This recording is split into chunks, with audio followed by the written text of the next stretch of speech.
Avengers Endgame is hitting theaters, and we are going to do whatever it takes not to spoil the movie for you in our review.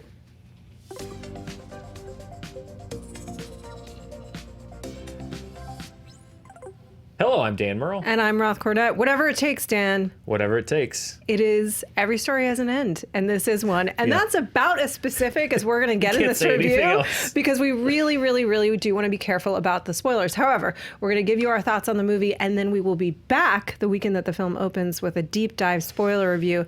But first and foremost, this is unlike any other film that's ever been made. Truly, it is. I don't think that can be underscored enough. This is the series finale to a cinematic event that shouldn't have worked and magically somehow did. Did they nail it?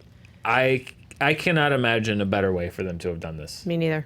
I really can't. There's so many ways. It feels kind of like what Doctor Strange mentioned at the end of the last movie, Infinity War. There are 14 million ways, and only one of them is the right way. And this is it. Feels like they got it right. I was you can go back and check the tape after Infinity War. I was as skeptical as anyone about we all know there's one more movie, and who knows what's going to happen. Everything that happened in this movie, save for the smallest of quibbles, I was on board for. Same. They nailed it.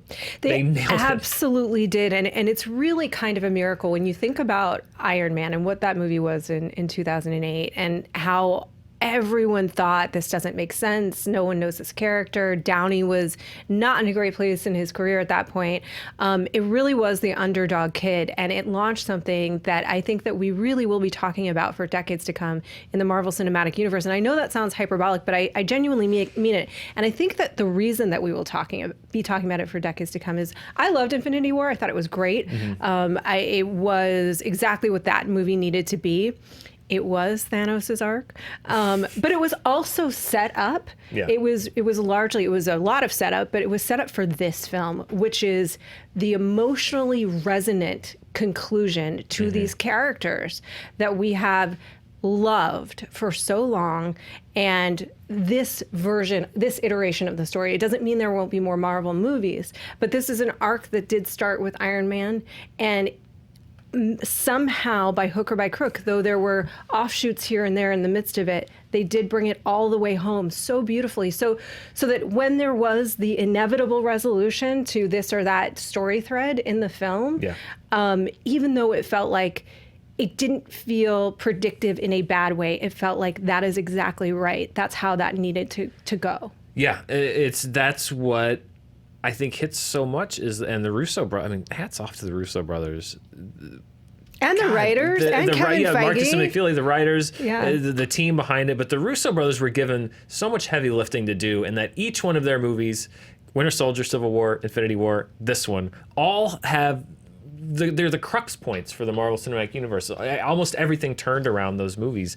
And the love that they have, and that the team behind the films has, Marvel is a collaborative environment. Who knows who chimed in where and on which parts, but with the Russos at the helm, the love that they have for those characters and what makes this great is not that it's the end, is that it feels right. Yeah. Each of these characters that you've known, some of them we know longer than others, some of them you learn new things about, but really the ones that you've known forever, this movie knows what they're about. They know what the fans have put into the characters for the last 10 years. They know what the actors have put into the characters for the last 10 years. They know what the stories have put into the characters for the last 10 years.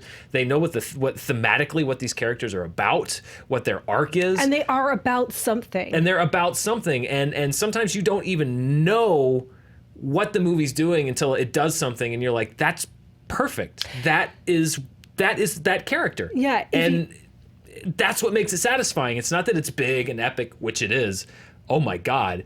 But it's that it is able to get so big and then get so small and just pick out a character that you've known for 5-10 years and go like, bink. Yeah. And it snaps into place, and you're like, that is the perfect thing for them to have done. It snaps into place. It snaps into place. I didn't. No pun intended.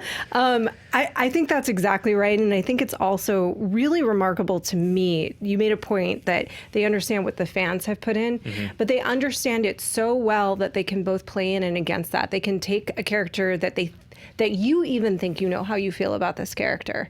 And then very quickly in this film, you feel a different way about that character. There's a depth to it. You have a deepened experience, even with the characters that haven't been the biggest part of the MCU. That's I think they're so smart.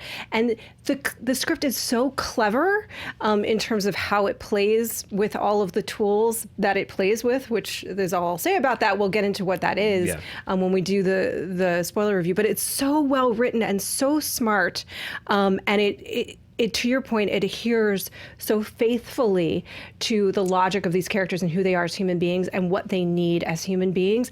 And they have grown. All of them have grown so much and so organically. And I was sitting there in a moment thinking, we love to make fun of comic book movies and the era that we're in of comic book films, but this film really actually has something to say. Yeah. And it really has done a service to who these people are and who they are to this community.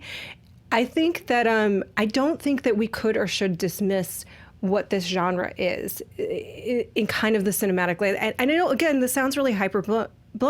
That shouldn't be available to them. And it took 11 years for them to earn it. And they did earn it.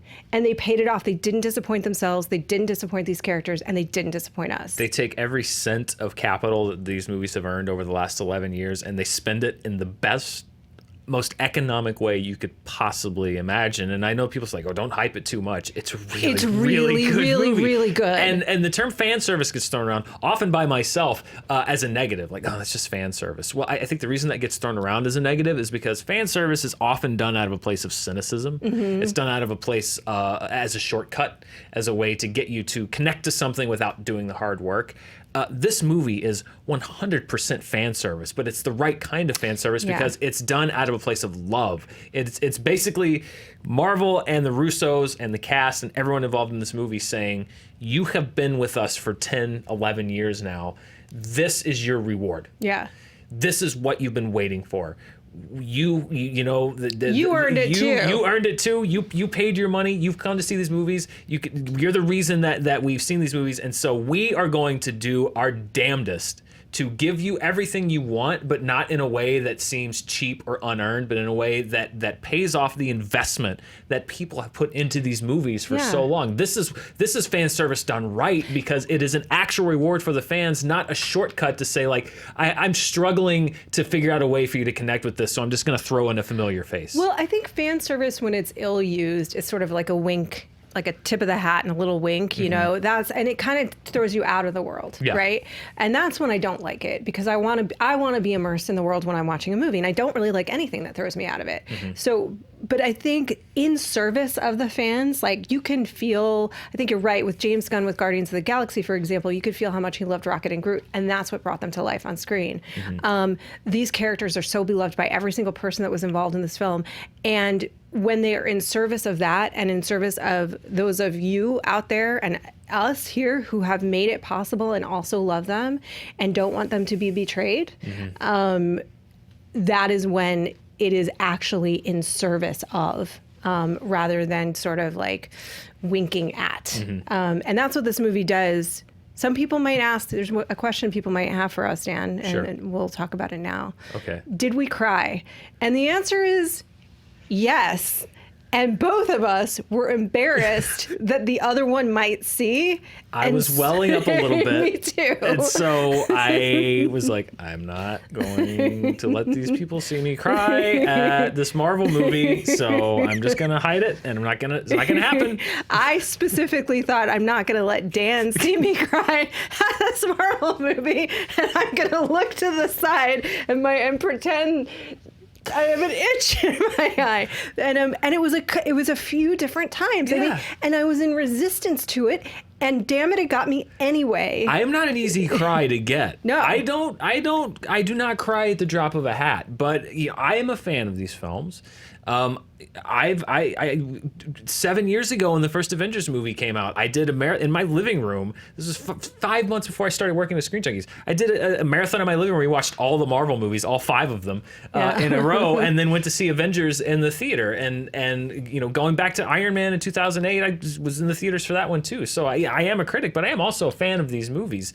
I try to maintain to try not to, a bit of a distance in the sense that, like, I don't want to lose perspective, but this is so, again, it's when you have people that genuinely love something and they just pour every bit of that out for you, it's moving. It is. And the just, it is a love letter. That sincerity comes across. Yeah, it does. It really, it's like cathartic. It comes across on screen. You feel it. You feel it in your heart because they felt it in their hearts. This is not cynical at all. No. And it uses, it reminds us of what this franchise has meant in really clever ways, in really not gimmicky, but very smart, and from the depths of what the story should and could be and everything they've set up to this date. I don't know that I can say much more outside of that. There's not really, no. I agree with you. Every character is at their best, their truest, their deepest, their most human, just down to the core. Things pay off that you don't even realize that they've been setting up. Callbacks, things like that. If you are a huge MCU fan, I think this movie's gonna just wreck you emotionally. It runs the gamut. This movie did things that I didn't think you could realize cinematically. Things that I thought were only possible in the literal infinite world of an inker and a colorist, and I didn't think you could possibly be able to realize some of the stuff that this movie does, and it does. It does. I did not think they were gonna. I thought they would pull it off. Yeah. I didn't think that they were going to pull it off this well. Yeah. This is the most epic series finale that will ever be. Your move, Game of Thrones. No, really. I mean, because of what it is in terms of cinema history. Like, there will just never be anything like this again. I truly believe that. Marvel will go on. These characters will go on. But what the Marvel characters have meant to people over the years is the reflection of the deepest core of our humanity, our frailties, our weaknesses, our foibles. But those also highlight the things that are greatest and most possible in us. That's what Marvel, I think, has largely meant to a lot of people.